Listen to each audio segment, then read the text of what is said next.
आज आमर POCSO fast track court special court जेनटा सेन गोटे ये रेप केस शुणाणी करी आमर मान्यवर पक्सो स्पेशल जज आर एल पंडा तार शुणाणी करथिले आउ से सेथरे काଣା ହେଇଛି गोटे पीड़िताटा गोटे विकलांगटे से तार टाउन थाना अंचल केस एटा से तार एरिया रे पानी भरुला बेले से अभियुक्त आसिक टेकी नहीं जबरदस्ती टाणी नहीं गोटे से कमन बाथरूम रे धर्षण करवा उद्यम करुला से समय से अंचल गोटे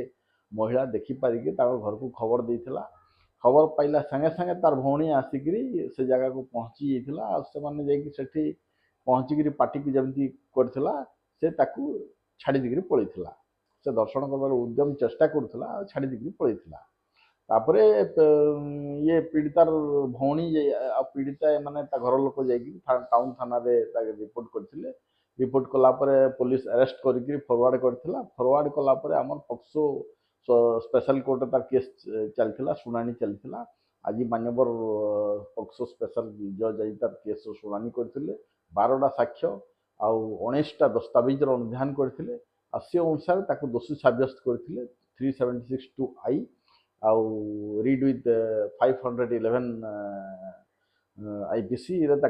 दोषी साब्यस्त करी 5 वर्ष सश्रम कारादंड आ 10,000 टंका फाइन करथिले। तो घटनाटा केबे किन मसिया हितला घटनाटा 2021 मसिया हितला 10/1/2021 रे एटा घटना हितला आउ अभियुक्त मुनु साहू